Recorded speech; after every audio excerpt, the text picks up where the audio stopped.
রিলেশনশিপের মধ্যে no contact rule apply করেছো, তারপরেও সামনের মানুষটা রিকানেক্ট হচ্ছে না। যখনই রিলেশনের মধ্যে আমরা নো কন্ট্যাক্ট সিচুয়েশনে পৌঁছে যাই, তখনই আমাদের মাইন্ডে বিভিন্ন রকমের চিন্তাভাবনা ঘুরতে থাকে।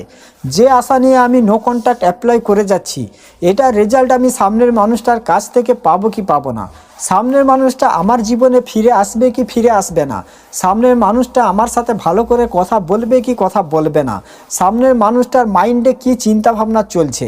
তো আজকের ভিডিওতে সব ডাউটই ক্লিয়ার করে দেব। রিলেশনশিপের মধ্যে কখন নো কন্ট্যাক্ট রুল অ্যাপ্লাই করবে, কখন নো কন্ট্যাক্ট রুল অ্যাপ্লাই করবে না। যখন আমরা রিলেশনের মধ্যে নো কন্ট্যাক্ট রুল অ্যাপ্লাই করি, তখন সামনের মানুষটা আমাদেরকে নিয়ে কি চিন্তাভাবনা করতে থাকে, কার উপরে নো কন্ট্যাক্ট অ্যাপ্লাই করবে, কার উপরে নো কন্ট্যাক্ট অ্যাপ্লাই করবে না। তো প্রথমেই একটা জিনিস বুঝে নাও যে সম্পর্কের মধ্যে নো কন্ট্যাক্ট রুল অ্যাপ্লাই কখন করবে। যখন সামনের মানুষটা তোমাকে ছেড়ে চলে গেছে, তোমাদের ব্রেকআপ হয়ে গেছে, বা তুমি এটা ফিল করছো যে সামনের মানুষটা এখন আর তোমার সাথে সম্পর্কে থাকতে চায় না। তো রিলেশনের মধ্যে এরকম সিচুয়েশানে অ্যাপ্লাই করো নো কন্ট্যাক্ট রুল। যখনই আমরা সম্পর্কের মধ্যে নো কন্ট্যাক্ট অ্যাপ্লাই করি, তখন সামনের মানুষটা আমাদেরকে নিয়ে কি চিন্তাভাবনা করতে থাকে। যেরকম ধরে নাও সামনের মানুষটা একটা বাচ্চা, যখনই তুমি তার কাছ থেকে কোনো কিছু জিনিস কাড়িয়ে নেবে, তখনই সে আবার সেই জিনিসটা পাওয়ার চেষ্টা করবে যে আমার চোখের সামনে তুমি এখনই ওই জিনিসটা আবার নিয়ে আসো। যেইগুলো জিনিস তোমরা আমার চোখের কাছ থেকে দূরে সরিয়ে দিয়েছো, আমার সামনে যেন এখনই ওইগুলো ঘটনা আবার ঘটতে আমি দেখতে পাই, যেইগুলো ঘটনা আমার কাছে ঘটছিল। আর ঠিক আমাদের মাইন্ডও এরকমই কাজ করে। যখনই সামনের মানুষটা আমাদের সাথে কথা বলা বন্ধ করে দেয় বা আমাদেরকে ছেড়ে চলে যায়, তখনই আমরা এটাই মনে করতে থাকি যে এখনই যেন ও আমার সাথে ভালো করে কথা বলতে শুরু করে দেয়, এখনই যেন ও আমার জীবনে ফিরে চলে আসে। দ্বিতীয় নাম্বার, রিলেশনের মধ্যে যখন তুমি নো কন্ট্যাক্ট সিচুয়েশনে পৌঁছে যাবে, তখন সামনের মানুষটা তোমাকে নিয়ে পজিটিভ চিন্তাভাবনা করতে শুরু করে দেবে। তার মনের মধ্যে যদি তোমাকে নিয়ে নেগেটিভ চিন্তাভাবনাও আসে, তোমার নেগেটিভ ব্যবহার, নেগেটিভ কথাবার্তা, এইগুলোও যদি তার মন ভাবতে থাকে, তো এইগুলো জিনিসকেও তার মাইন্ড ইগনোর করতে শুরু করে দেবে। সে এটা মনে করতে থাকবে যে না, ওই মানুষটা তো এরকম নয়, ওই মানুষটা তো খুবই ভালো। কারণ যখনই তুমি কোনো মানুষের কাছ থেকে দূরে সরে যাবে, তখনই সেই মানুষটার মাইন্ড তোমার পজিটিভ কথাবার্তাকেই ভাবতে শুরু করে দেবে। নো কন্ট্যাক্ট রুল ফলো করার সময় তোমাকে একটা জিনিস সবসময় মাথায় রাখতে হবে, এরকম পরিস্থিতিতে কখনো তোমাকে রিঅ্যাক্ট করা যাবে না। তুমি নো কন্ট্যাক্ট সিচুয়েশনে রয়েছো, আর এর মাঝে তুমি তাকে একটা কল করে দিচ্ছ, তাকে একটা মেসেজ করে দিচ্ছ, বা ইনডাইরেক্টলি তুমি তাকে এটা ফিল করাচ্ছ যে তুমি নো কন্ট্যাক্ট সিচুয়েশনের মধ্যে রয়েছো। এটার জন্য তুমি নো কন্ট্যাক্ট ফলো করে যাচ্ছ যাতে সেই মানুষটা তোমার জীবনে ফিরে আসে বা তোমার সাথে ভালো করে কথা বলে। তো এরকম কোনো রিঅ্যাক্ট করা যাবে না। তোমাকে সব সময় পজিটিভ থাকতে হবে আর খুব ভালোভাবেই থাকতে হবে। তো নো কন্ট্যাক্ট রুল কার উপরে অ্যাপ্লাই করবে আর কার উপরে অ্যাপ্লাই করবে না, এর মধ্যে প্রথম ক্যাটাগরির মানুষ হচ্ছে যারা ইন্ডিপেন্ডেন্ট, যারা অন্যের উপরে ডিপেন্ড থাকে না। এই মানুষগুলো এদের লাইফে খুব ভালোভাবেই থাকে। এই মানুষগুলোর জীবনে কে আসলো, এর জীবন থেকে কে দূরে সরে গেল, এইগুলো জিনিস নিয়ে এই মানুষগুলো চিন্তা ভাবনা করে না। আর খুব সহজেই এই মানুষগুলো যে কারোর সঙ্গে কানেক্ট হয়ে যায়। কেউ যদি তার সঙ্গে কথা বলে, এই মানুষগুলো খুব সহজেই তার সঙ্গে কথা বলতে শুরু করে দেয়, তার সঙ্গে একটা সম্পর্ক তৈরি করে নেয়। কিন্তু কাউকে নিয়ে এই মানুষগুলো কখনো সিরিয়াস হয় না। সেই মানুষ যদি তার জীবন থেকে দূরেও সরে যায়, তারপরেও এই মানুষগুলো এটা নিয়ে কোনো রকম কোনো চিন্তা ভাবনা করে না। দ্বিতীয় নাম্বার ক্যাটাগরি, এই মানুষগুলো অনেক ইমোশনাল হয়ে থাকে। রিলেশনশিপের মধ্যে এই মানুষগুলো সবসময় সামনের মানুষটার পিছনেই দৌড়াতে থাকে, সামনের মানুষটার কাছ থেকে ভালোবাসা পাওয়ার চেষ্টা করে, সামনের মানুষটাকে ভালোবাসা দেবার চেষ্টা করে, সামনের মানুষটার প্রতি অনেক এফোর্ট লাগায়, তার অনেক কেয়ার করে। 3 নাম্বার ক্যাটাগরি, এই মানুষগুলো সবসময় কনফিউজ থাকে। কখনো এটা মনে করে যে সামনের মানুষটা তাকে অনেক বেশি ভালোবাসে, আবার কখনো এটা মনে করে যে সামনের মানুষটা তাকে ভালোবাসে না। এই মানুষগুলো সম্পর্কের মধ্যে সবসময় কনসিস্টেন্সি তৈরি করার চেষ্টা করে।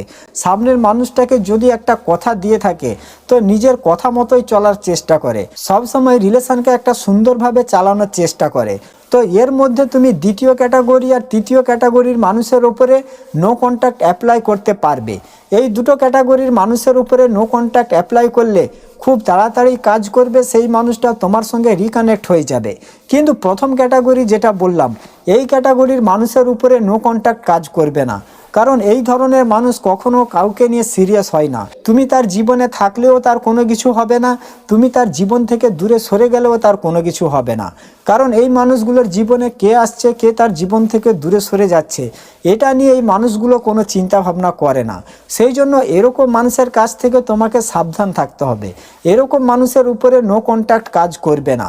কিন্তু দ্বিতীয় ক্যাটাগরি মানুষের উপরে নো কন্ট্যাক্ট খুব তাড়াতাড়ি কাজ করবে। যখনই তুমি তার জীবন থেকে সব কিছু জিনিস গায়েব করে দেবে, যেভাবে তুমি তার প্রতি এফোর্ট লাগাচ্ছিলে, তাকে ভালোবাসা দিচ্ছিলে, তাকে কল মেসেজেস করে যাচ্ছিলে, যখন তুমি এইগুলো জিনিস পুরো গায়েব করে দেবে, তখন সেই মানুষটা এইগুলো জিনিস আবার পাওয়ার জন্য আবার সেই মানুষটা তোমার সঙ্গে রিকানেক্ট হবে, তোমার সঙ্গে কথা বলতে আসবে।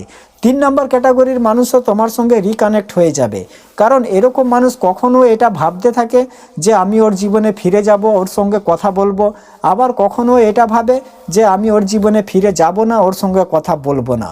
আর যখনই এরকম চিন্তাভাবনা তার মাইন্ডে আসে যে আমি ওর জীবনে ফিরে যাব না, ওর সঙ্গে কথা বলবো না, কারণ তার ইগো তার সামনে চলে আসে, সেই মানুষটার ইগোর কারণে সে তোমার সাথে কথা বলতে চায় না, তোমার জীবনে ফিরে আসে না। কিন্তু এখানে যদি তুমি ধৈর্য ধরে থাকতে পারো, তো সেই মানুষটা এটা ভাবতে ভাবতে যে আমি ওর জীবনে ফিরে যাব কি ফিরে যাব না, ওর সঙ্গে কথা বলবো কি কথা বলবো না, তো এরকম চিন্তা ভাবনা করতে করতে সেই মানুষটা থাকতেই পারবে না।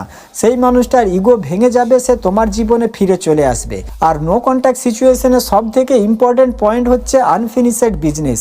যেরকম ধরে নাও তুমি কোনো একটা কাজ শুরু করলে আর সেই কাজটা তুমি শেষ করতে পারলে না, তখন সেই কাজটার কথা তোমার সব থেকে বেশি মনে পড়বে। তুমি কোনো একটা জিনিস কন্টিনিউভাবে করে যাচ্ছ, তারপরে তুমি সেই জিনিসটা করা বন্ধ করে দিলে, তখন তোমার মাইন্ড সেই জিনিসটার কথাই বেশি ভাবতে শুরু করে দেবে। সেরকমই সামনের মানুষটার উপরে নো কন্ট্যাক্ট রুল তখনই কাজ করবে যখন তোমাদের সম্পর্কের মধ্যে অ্যাটাচমেন্ট খুব ভালোভাবে থাকবে। সামনের মানুষটার সাথে তুমি অনেক টাইম স্পেন্ড করেছো, তার সঙ্গে তোমার অনেক সুন্দর সুন্দর মুমেন্ট রয়েছে, তো এরকম সিচুয়েশনে সেই মানুষটার উপরে নো কন্ট্যাক্ট রুল অনেক বেশি কাজ করবে।